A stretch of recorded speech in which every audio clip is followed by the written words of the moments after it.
Greetings, everyone. This is Abhivardhan from the Bharat Pacific. We are live here for a session with Akshobh Giridhardas.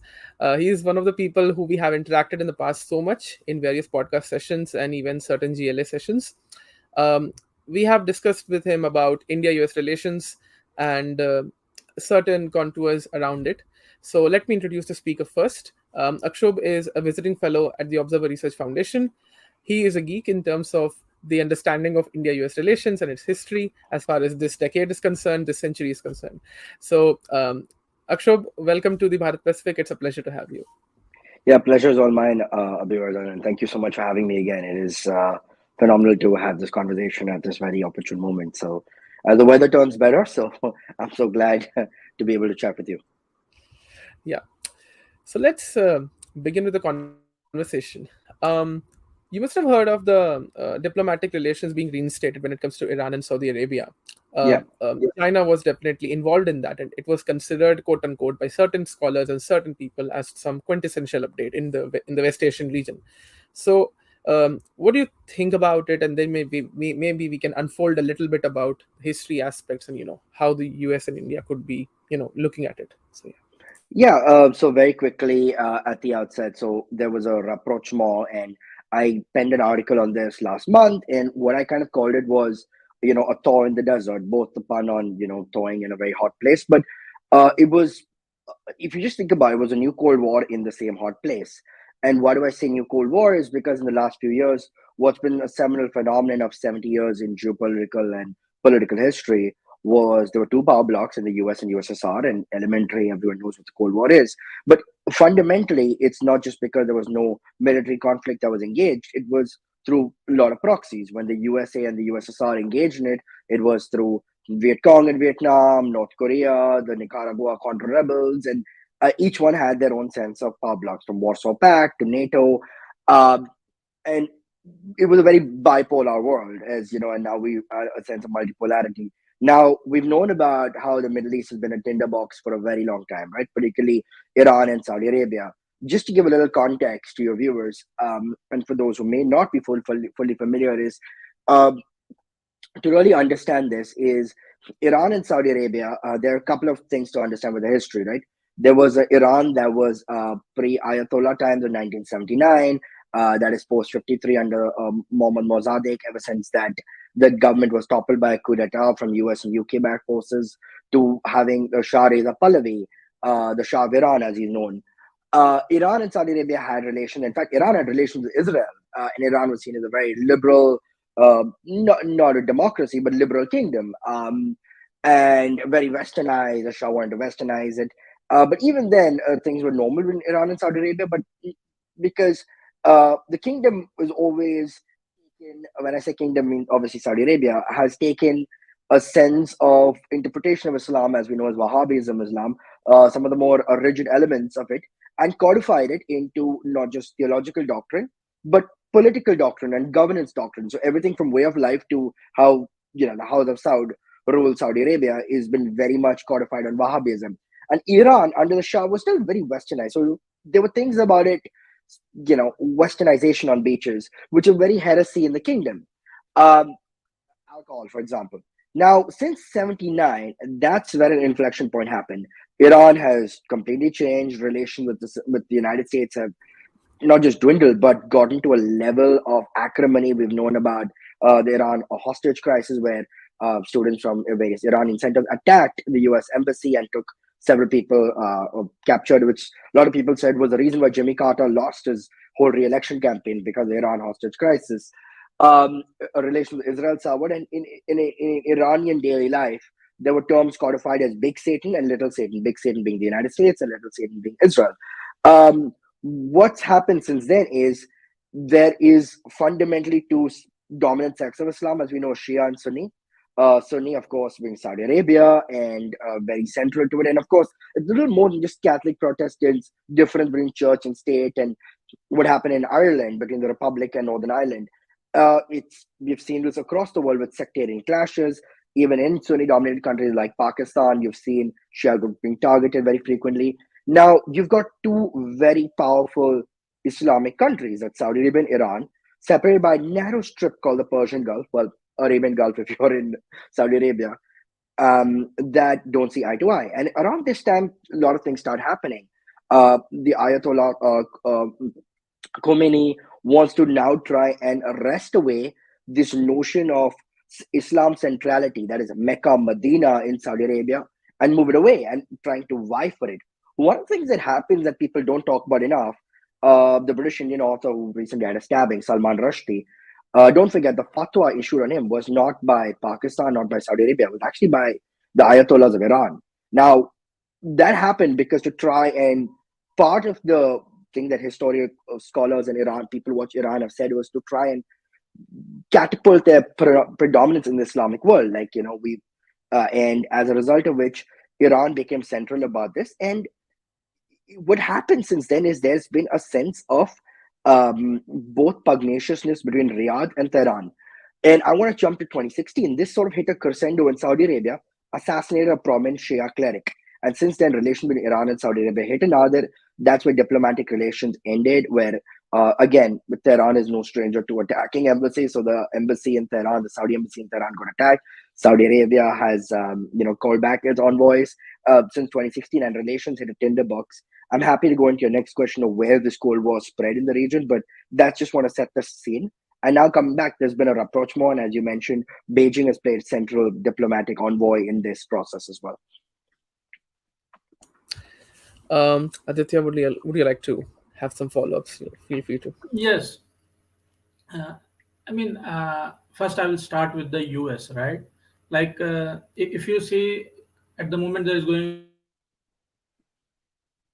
there's a social churn that's going in the region, West Asia, like Israel, Saudi Arabia, and Iran. All these countries are going through a churn, while Iran is going through a domestic politics over like the women's rights and all hijab, which has become quite an international issue. You can see in Israel the whole the rest. Netanyahu has come back, but he has come back with the most, perhaps the far right coalition of the government in the Israel history. Traditionally, Israel is seen as Israel state in general is a right state, but this has taken a bit far, and we have seen all the controversy regarding judicial reforms. And the third, Saudi Arabia, we have seen the other way around, where Saudi Arabia is saying kind of a liberal, like a benevolent liberal kind of a thing, like benevolent autocrat, basically. Like the current prince is going through all those little by little, gradually reforms towards the women. And yet, despite Saudi Arabia uh, kind of matching slowly with the messaging of the what West would like, for some reason, killing of Jamal Khashoggi was not the worst thing Saudi Arabia has done in decades. Like it would be in the list of the worst things it has done. It would be among the last that it has done, and still that has caught the most attention of the West. And yet Saudi Arabia is slowly dwindling away from the West. Can you explain that, like that dichotomy? Because in terms of social agenda, Saudi Arabia has come closest to the West in the recent past. Yeah, I may be putting a little cautious optimism on benevolent autocracy. I would save that for other countries. A lot of people would still say Saudi Arabia is. Look, Saudi Arabia had a very, very harsh, rigid laws from public execution to precluding women from driving. So just setting that right to allow women to drive is a step, but it's not progressive. It is just, getting to basic level of egalitarian. I So don't mean in the extreme sense. I mean like it's better than what it was yesterday, basically, in that sense. I would say there is some sense of economic diplomacy. Don't forget, MBS is still a very young crown prince, still in his 30s, if I'm not mistaken. So maybe whatever generation, you can still call him millennialish, crown prince. So, yeah, look, however, there is a centrality that codifies Saudi Arabia. There's a central family in the House of Saud that is very much there. So I don't see that there will be some momentum shift, but there's still a very central Mecca ideology of political governance that will dictate. So I wouldn't say Saudi Arabia has become close to the West. Yes, of course. Look, uh, the US-Saudi Arabia relations will, again, to pivot with Iran as well. In 79, a couple of things happened. One is US and Iran completely ceased ties, never had any sense of diplomatic relations since then. And the Iran nuclear program has been seen as a threat by Israel, Saudi Arabia, the United States, and just generally the global community at large. India itself, which is not really a treaty to CTBT or NPT and is a nuclear nation, also would advise caution with that as well. However, there's also been a sense of the P5 members having uneven heft on this sense of nuclear doctrine. Now, a couple of things here. While relations with US and Iran dwindled completely, US and Saudi Arabia grew closer together. A couple of things happened. Iran-Iraq war happened. The United States needed a gateway to the Islamic world, and there's no better, stronger player than Saudi Arabia. GCC centrality happened. Petrodollar, the oil economy. Now today, there's a few things have happened. Also, there's a push towards renewables. Talk about climate action. Talking about the dangers of fossil fuels and moving towards solar, wind, biofuels, hydrocarbons, electrification of vehicles. So that itself means oil economies have to rethink the top poker chip, or the top, the ace in their pack is looking more like a three of spades sometimes. So what that means also with the fact that petrodollar, the centrality, gateway to the Sunni Islamic world, and the Saudi Arabia was still well financed by the United States. The Iran-Iraq war happened. Don't forget, there were things that happened in the past. You mentioned about Jamal Khashoggi, which is, of course, a cardinal egregious sin. But even with 9/11, 15 out of the 19 hijackers did have Saudi roots. Of course, the kingpin being Osama bin Laden, who was from a very, very rich, influential Saudi magnate. He was sitting in a cave somewhere in Afghanistan, in ensconced in Abbottabad, but came from wealth and opulence and qualified as an engineer. So he wasn't just someone who didn't know and was radicalized unknowingly. Um, but despite this relation with Saudi Arabia, publicly it's still an ally. I mean, together, to be fair, even Pakistan is still an ally, even though relations have, hit another in some ways. And India is not an ally with the United States, but strongest strategic partner that can be. Um, so there is a sense of, to your point, MBS is a young crown prince. Talks about, I spent some time in the last month in the Middle East, in UAE and Qatar, and I spoke to architects who are like, everyone looking to move to Saudi Arabia or take a project in Saudi Arabia because Norm, this power city, and in the World Economic Forum in Davos, they had the large pavilion, and we talk about how countries are infiltrated Premier Leagues and global leagues. Qatar owns PSG. Manchester City is owned by the Etihad, the Emiratis, and Saudi Arabia now owns Newcastle. So there is now a sense of global clout. What Saudi Arabia and MBS has realized is, look, Qatar is now caught on to the game, but the United Arab Emirates did so well, right? Dubai kind of managed a way of saying, all right, you got to think about the Middle East as a destination, not just, and it still maintained a sense of Arab identity, but with a Western sense of economic opportunities. And Qatar has done that as well. And in fact, sometimes they always say, you want to know a place, ask a cab driver. And I asked a cab driver in Doha what he thought. And he says, we're not as liberal as the Emiratis, we're not as strict as the Saudis. And Qatar has also pushed it the way forward with the World Cup that it hosted, with Al Jazeera that it has, with sponsorship, and Qatar Airways now competing with Emirates. And Saudi Arabia realized that, look, it has the heft of economic influence, it has the oil reserves, but it needs a lot more than that. And MBS is from a different generation, understands that well. So there is the economic diplomacy that they're doing very well about that. And you're right, Iran is going through a churn of its own, as we've seen right now. There is a big women's empowerment movement. There is a thing of taking away some of the theocratic ways of daily life from the hijab rule. That's been very. It took it took a seminal moment of a death of the young lady to kind of spur this in Iran. And Iran's going through a churn of its own, and it's been 40 years plus since the Ayatollah regime has been there, and the edifices happen. I don't want to dare say an Arab Spring of sorts, because Iran's not Arab, of course, and neither is Israel.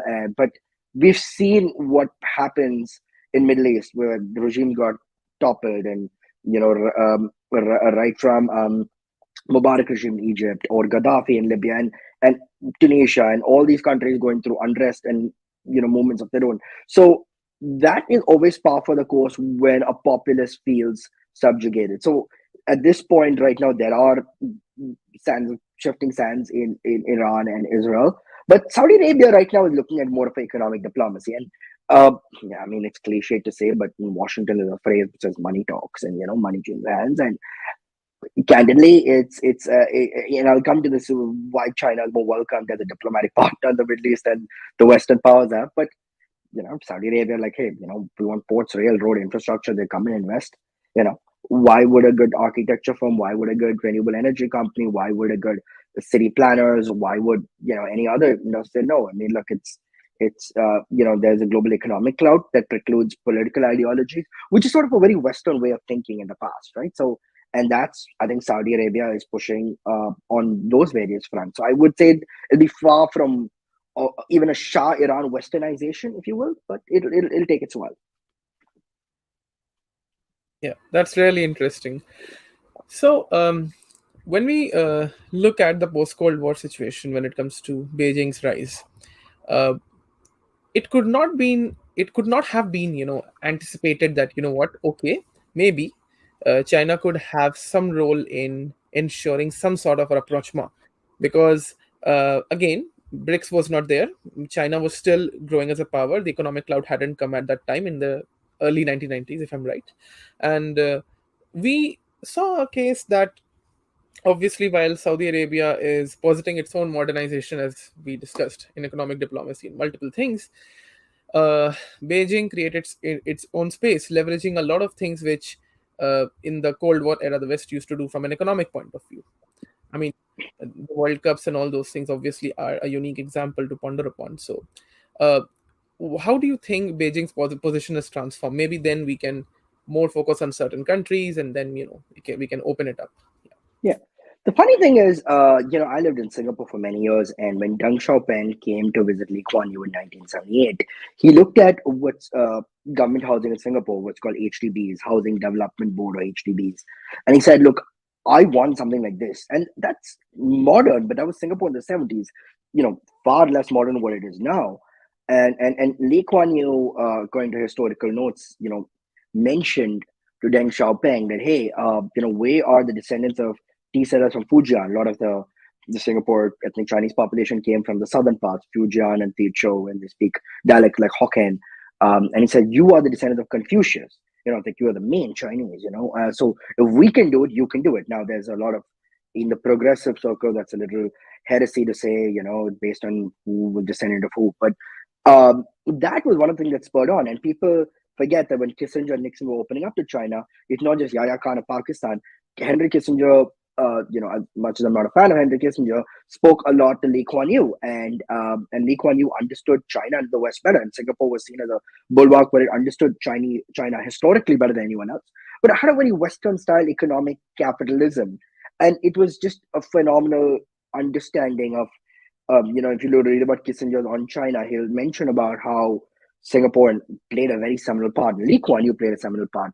Now, uh, since then, Deng Xiaoping had a credo, a very Sun Tzu art of war credo. It says, hide your strengths, bide your time, which meant appear strong when you're weak and appear weak when you're strong. It was sort of going back to the Napoleon-esque sleeping dragon thing. Don't tickle China, let her sleep, because when she wakes, she will roar.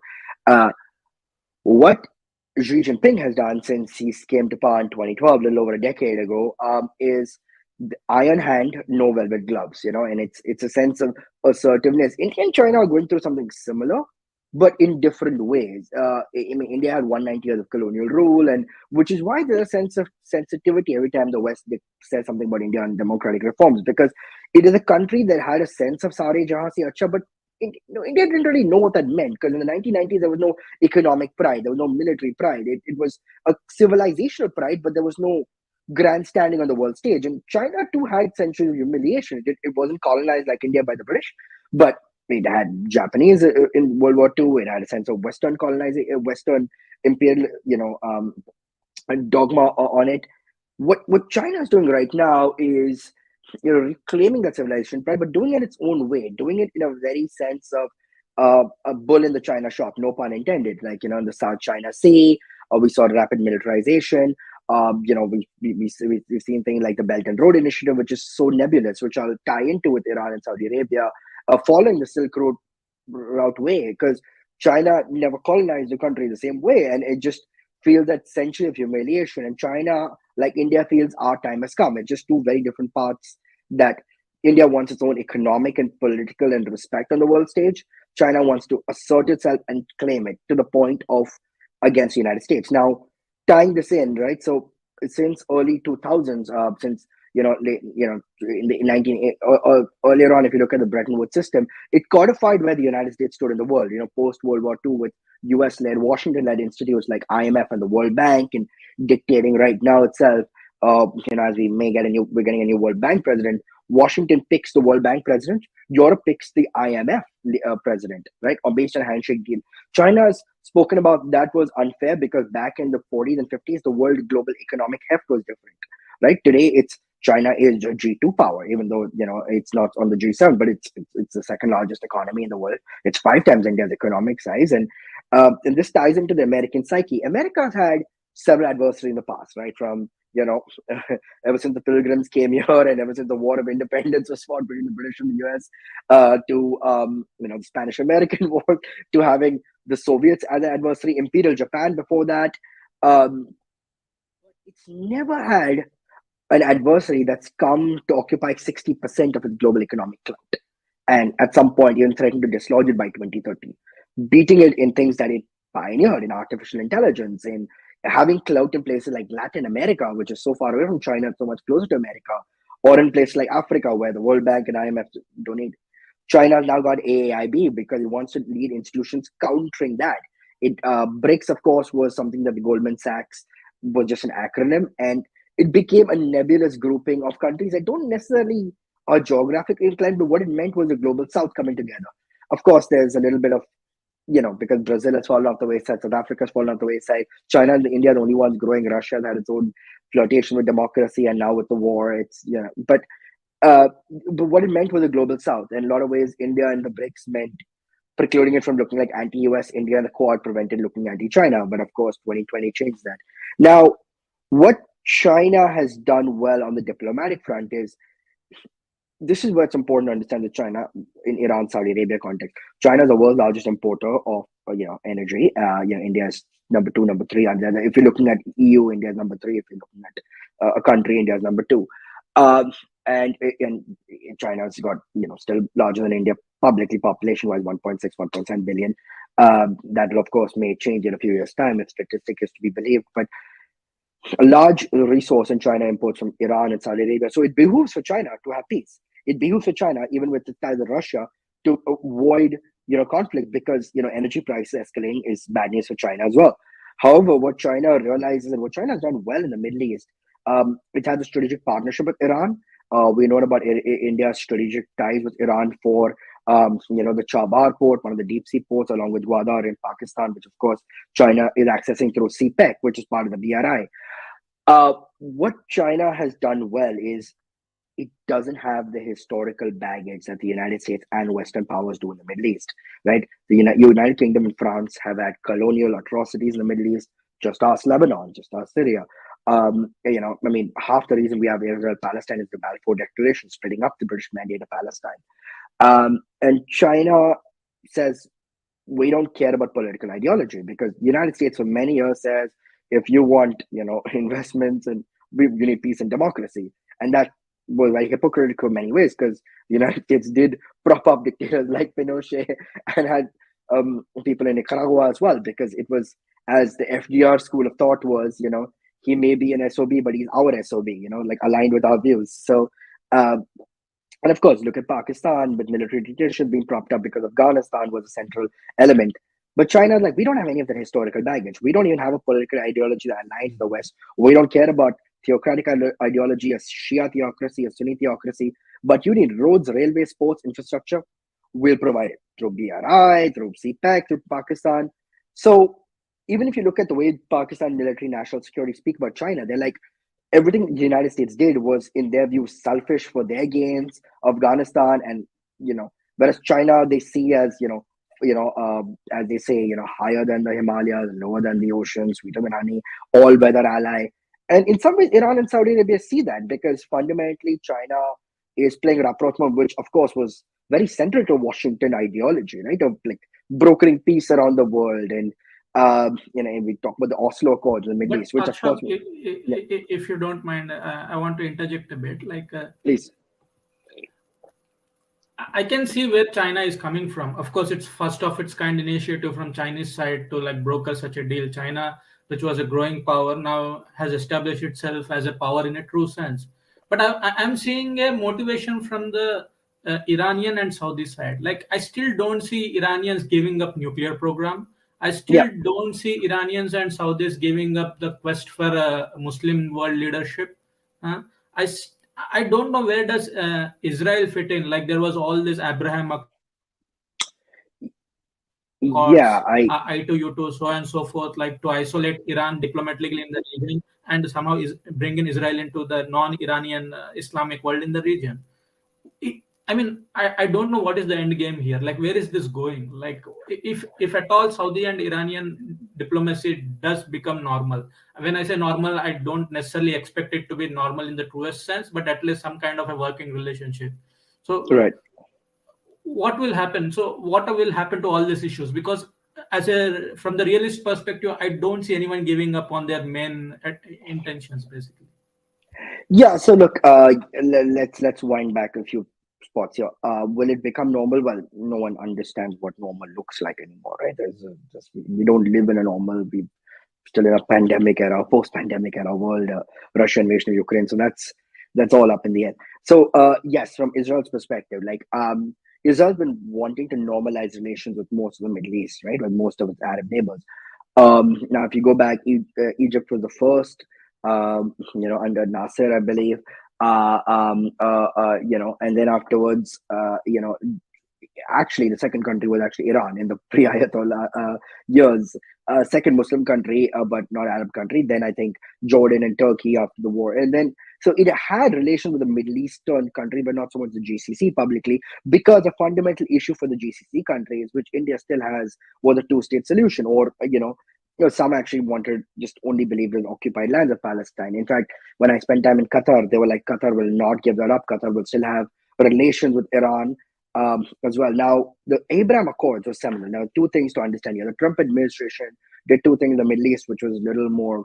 I mean, there are a few things, but the two things that I would pick out was, one is ripping apart the JCPOA, which was the Obama era view to get Iran normalized and no nuclear program. Because look, it was the JCPOA. If you read it, we just spoke about inspection under IEA. It would only be civilian use. Iran cuts back on uranium. And just be openness. And I think that was the best thing to get when I think when I think the Iranian leadership was ready to come to the table. However, tearing up the JCPOA meant two steps forward, four steps back. And Israel and Saudi Arabia were not inclined to it, because Israel still sees Iran's nuclear program as its biggest existential threat, right? Like it still sees that. The Israel military, political military ideologies calls Iran as something that keeps them up at night. Saudi Arabia too was not happy about it. But when tearing up the JCPOA meant that it just Iran went back and Trump put up hawkishness. What Trump also did was what no Democrat and Republican president ever done, which was move the embassy from Tel Aviv to Jerusalem, because according to UN law, it is still East Jerusalem is still capital Palestine, and the West Jerusalem it's a complicated region. But it just still meant that as per the 67 borders, East Jerusalem is occupied, parts of West Bank are occupied, and Trump codified Jerusalem as a capital of Israel, but shifting United States foreign policy. And what he also did was help bring up the Abraham Accords, where the UAE and Bahrain came and normalized relations. Morocco, of course, did. So now it codified relations to the point now you have an embassy in Abu Dhabi and you have an embassy in Tel Aviv. You have daily flights, you have trade associations. And there were all these stories of Bibi before he got ousted and before making trips to meet MBS in Saudi Arabia. It's those lines. It was so covert that it was overt that people knew about it, right? And it became a point of view that relations only be normalized because Iran was the biggest antagonist. I spent some time in Palestine and at the Palestinian Ministry of Foreign Affairs, where one of the Palestinian diplomats said, of all our umbrage, it's biggest with Saudi Arabia because they've jettisoned the Palestinian cause, because Iran is dominating their psyche to the point that Israel and Saudi Arabia. Now, just think about the economic diplomacy angle, right? I mean, countries are fundamentally averse to not seeing a independent Palestine, but Israel has gotten to a point of military tech, economic sophistication, ag tech, drone technology, to the point that countries like UAE will still say, yeah, we want Palestine, but yeah, we'll have economic relationships.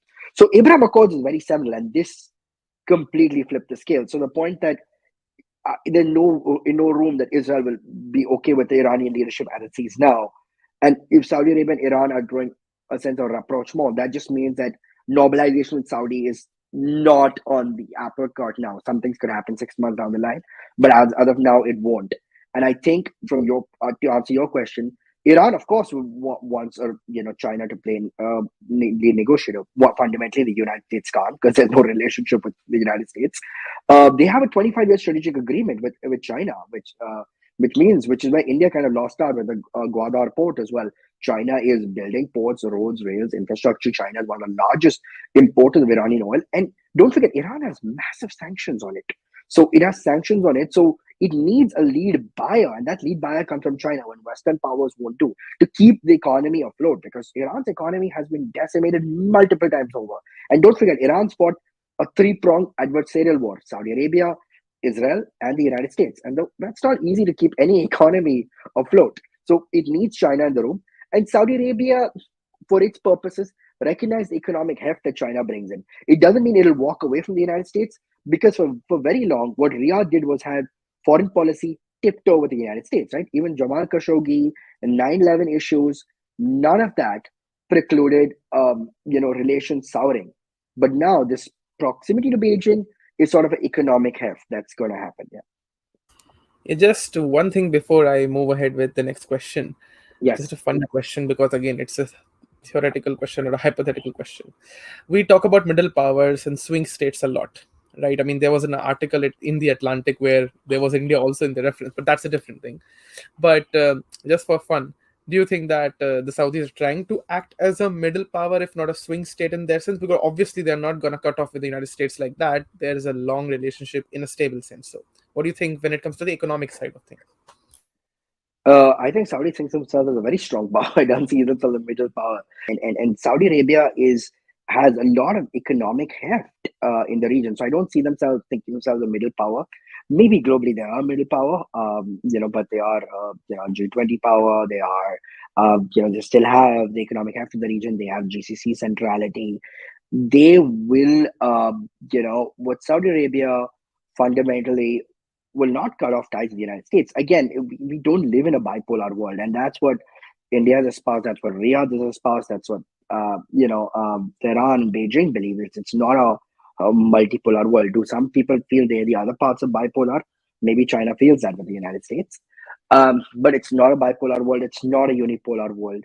So Saudi Arabia won't see the need to cut it off. I mean, the United States will just tread with caution. Don't forget, even in the heft of, in the height of US Pakistan bonhomie, say Nixon, Kissinger with Yahya Khan, India did not cease relations with the United States, because India always followed a strategic, friends with everyone, strategic partners, allies with no one philosophy. Uh, I don't see that happening. I just see that the bonhomie, there will be a sense of caution, because don't forget, Biden and MBS don't really have the same sense of um, closeness with that you would have seen in the past. At least not the way Trump showed as well. Trump was a very transactional person, and he understood what he needed from Saudi Arabia, and he was also very antagonistic towards Iran. Had the Khashoggi thing happened with an Iranian embassy or consulate, the repercussions would be far more severe, and we'd have a whole different conversation right now. And don't forget, the United States did use military actions. When they took out a top IRGC commander, and there was the assassination of Mohsen Fakhrizadeh as well. And so can you just imagine what would happen if Khashoggi was an Iranian dissident, and something like the regime in Iran was seen responsible? There would be a whole different, more volatility to a very volatile region already. Yeah, on China, like now we have talked about the positive aspects of, okay, China has stepped in, like how it benefits China, etc., etc., and it wants to show the world it is good to do business with China. It is good to consider Chinese leadership. But what are the flip side to it? Like, because this is going to be a bellwether test for Chinese leadership challenge, right? Basically, so if this normalization of Saudi-Iran relationships works in the long term, then it means Chinese gamble has worked. But what if it doesn't work? Then what does it mean for Chinese credibility? What is China staking here, basically? China's taking precious little in its view, because as far as China is concerned, it was minimum effort, maximum results as of now, right? Like as if this comes to the forefront. Don't forget, the United States staked a lot to get Oslo Accords, right? Getting Yitzhak Rabin and Yasser Arafat in 92, 93 at the table, Camp David, all of that. And then we had the second Intifada, and we're nowhere near where we need to be for a Israel-Palestine normalization, a two-state solution. Uh, but it depends on the metric you said yourself. The United States holds itself responsible for diplomacy and democracy. China doesn't. China wants less war, less volatility, less fluctuation. When Xi Jinping and Putin met, they wanted normalization. They don't want the economy is far more intertwined today, right? It's like a nerve center. One nerve hurt, the whole body hurts a little more. So, a high energy prices is not helping China's cause at all. The food crisis is not helping China's thing at all. Supply chain disruption is not helping China at all. So China does want a sense of normalization. People think of this in a very wrong way. They think that China is US antagonist, so what's bad for the United States is good for China. Not necessarily. It's just different priorities and different posturing that's happening. China wants a sense of normalization because the Middle East was a tinderbox in a lot of ways, and uh, we have to get into where Iran and Saudi Arabia had different allies and adversaries in the region.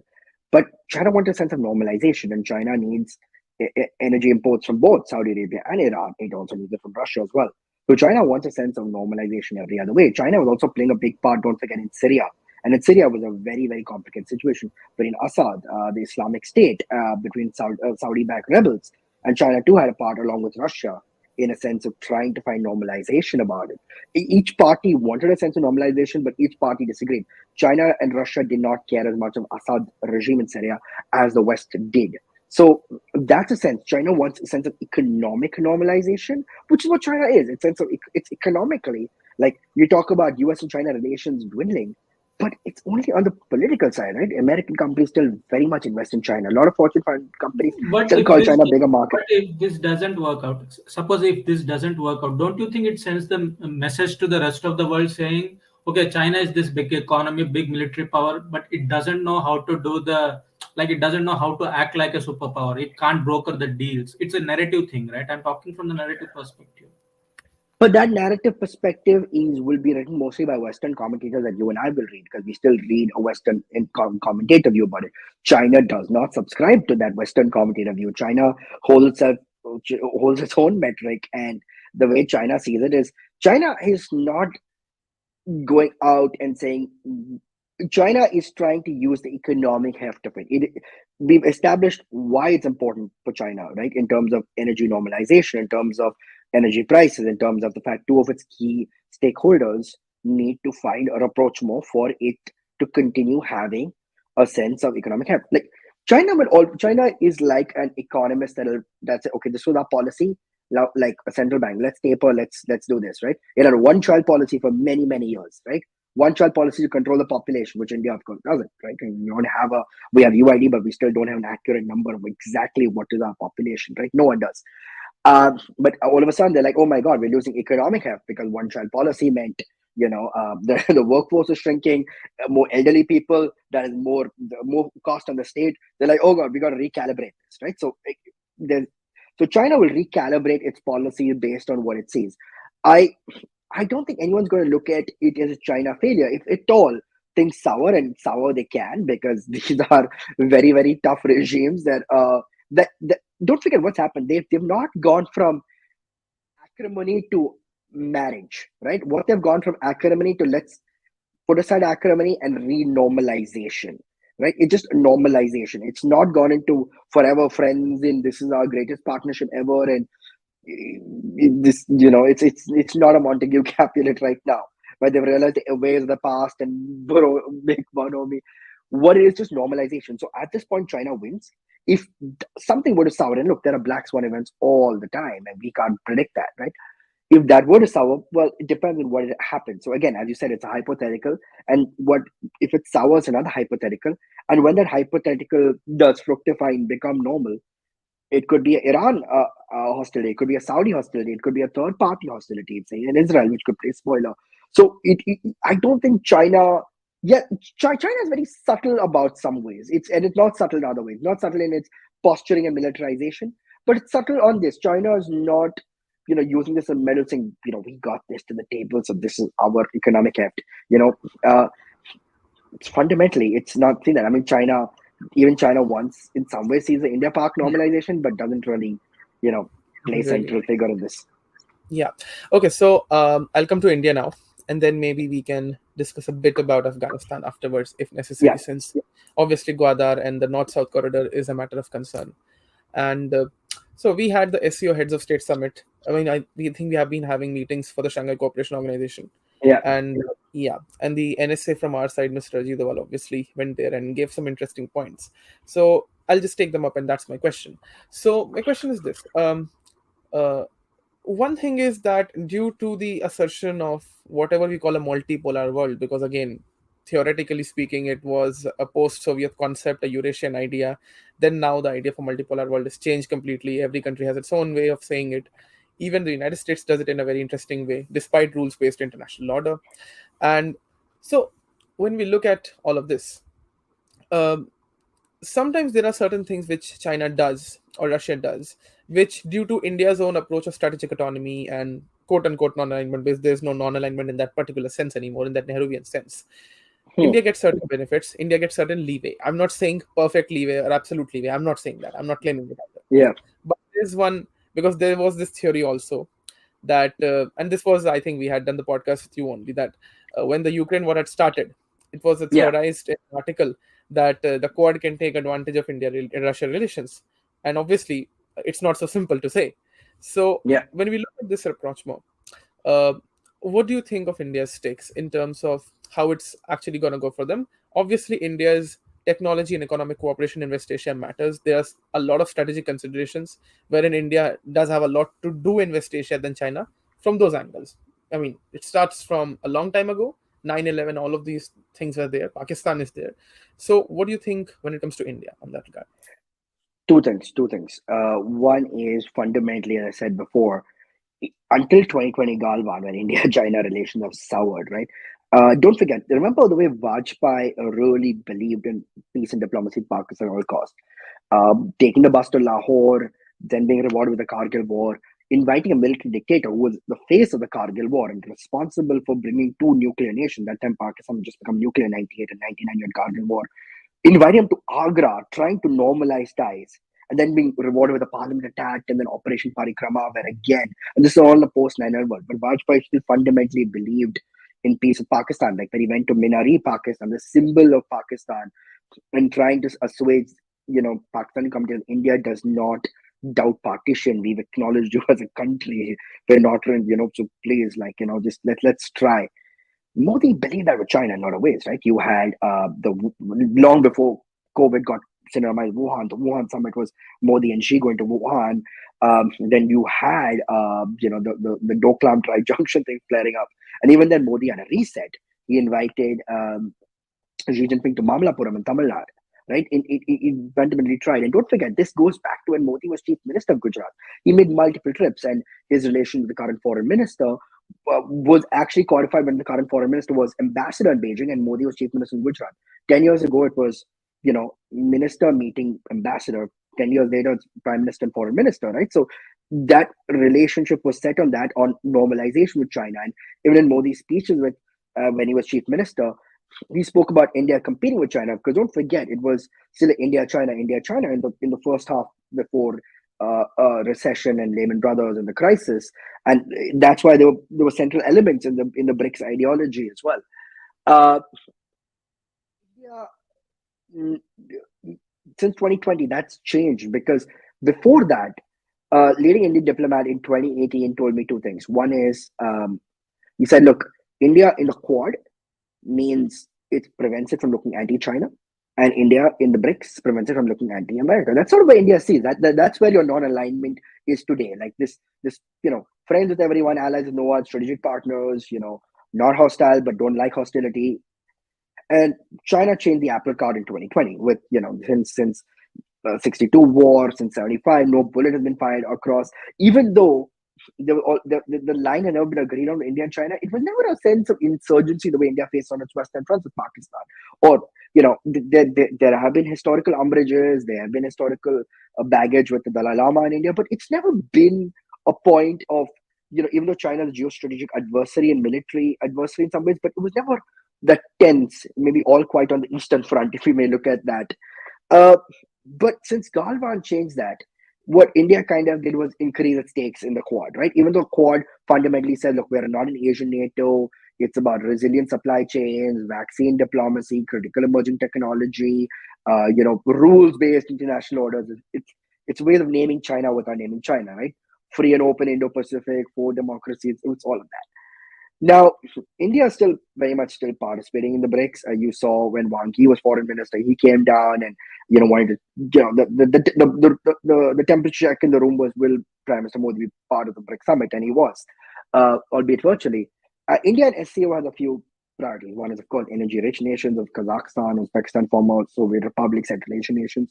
Two is it's one fora because the SARC is completely decimated and it's the least economically integrated region. It's almost a travesty that it's like someone on his last lung. It's I mean, it may get rejigged, but until Nepal and Sri Lanka are going through economic crisis, India and Bangladesh have issues sort out, but India and Pakistan, there's almost no fora. We've not had, it's been they'll come up to the longest, and there's been a diplomat in each country since 2019, and don't forget 71 to 76 for the longest. So India uses that SCO platform to also speak to Pakistan on an international fora. And look, there are back channels that always happen. The NSAs meet in Thailand, they meet in Vienna, but they use that. And fundamentally, it's a way of, buying into some of the China global diplomacy in multilateral fora without fully endorsing it, right? And India also needs vital Central Asian countries for energy imports, for having its bases there. And the Afghanistan thing that you're mentioning, if you look at it, a lot of it was India helped arm and fund the Northern Alliance through its envoys and missions in Tajikistan at the height when Pakistan funding Taliban. So you need a relationship with Central Asian countries. That's a very vital corridor bed, energy bed. It's part of the Great Silk Road. It's part of China's BRI.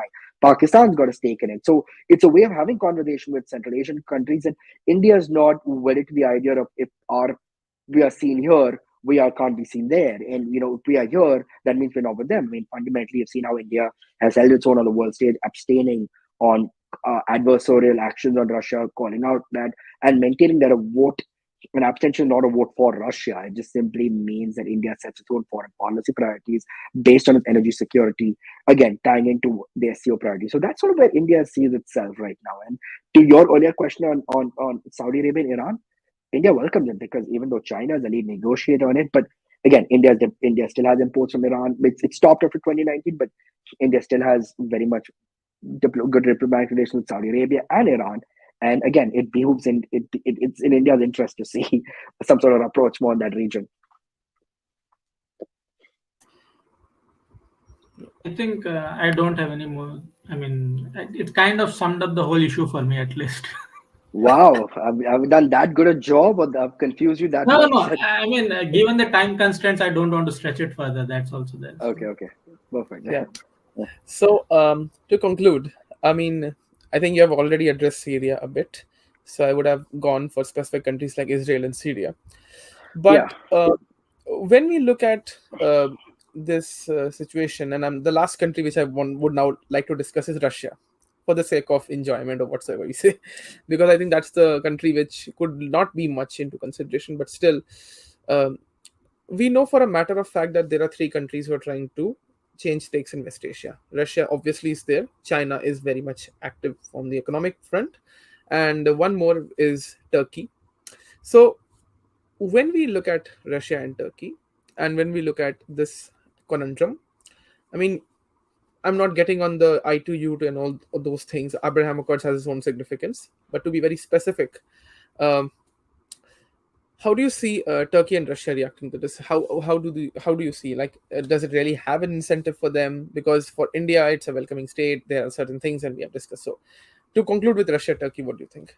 And just not to forget, Syria has been like they have normalized the relations with Syria also. Assad has been invited to the Middle East summit, if I'm not wrong. So there is that also.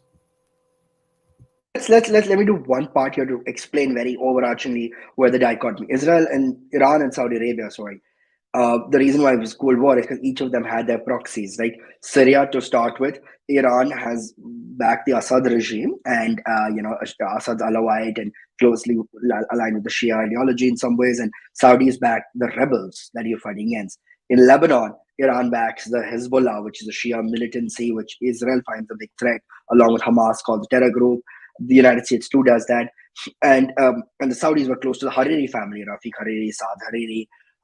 In Yemen is where it hits a crescendo. Iran backs the Houthi rebels, which have fired on Saudi oil fields, which Riyadh said is akin to war, and Saudi backs the government as well.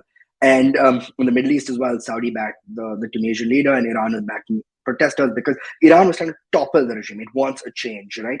And Saudi, of course, saw what had happened in the Arab Spring, and least of all, even though the kingdom is far stronger than a Tunisia or a Libya or Egypt, but it didn't. It doesn't. In Turkey's case, Turkey and Erdogan have had its own flirtations with its own sense of democracy. Don't forget, Turkey, of course, is a NATO ally, but because it purchased the same S-400 that India did, it had sanctions on it, right? India, of course, is talking. CATSA was imposed on Turkey, but CATSA is not on India as well, because India is not a treaty ally. Turkey itself, for many years, was still a middle ground playground between Iran and Israel. It's where the Mossad and the IRGC duked it out. It was the Sharjah of India and Pakistan, or Dubai in a lot of ways, where each middle ground. And Turkey, of course, still sees itself playing a central role in between Russia, China, and Iran. But of course, under Erdogan, it took very strong stances, particularly on Kashmir, which Turkey had never done before. It had closer bonhomie with Pakistan, closer bonhomie with the Mahathir-led government in Malaysia. But of course, Turkey sees Syria as its core problem because given it shares a border with Syria, it had issues with the Kurds. So Turkey also has its own set of umbrage with what's going on in Syria. Where I think Turkey will welcome a sense of normalization between Iran and Saudi Arabia is again just a little less temperature check on the region, and for Erdogan as well in terms of trying to recalibrate his posturing. Um, what people also don't forget is even though every country wants to kind of influence the cloud a little bit, but too many balls up in the air means the juggling act gets difficult. Something is about to break, and I think right now for Turkey sitting, and at least on the Iran Saudi Arabia side, a rapprochement is welcome.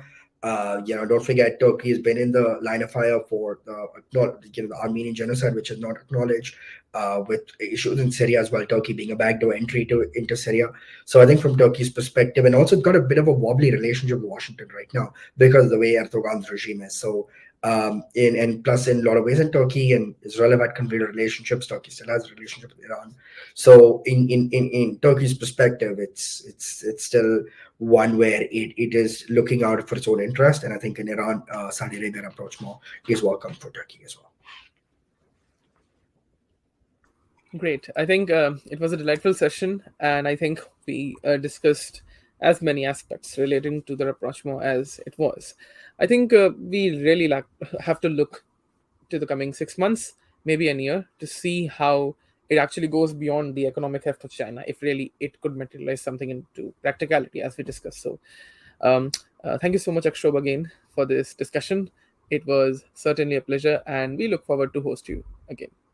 Yeah, yeah. I had a good time. Like it's first time I'm interacting with you, so I had a really good time.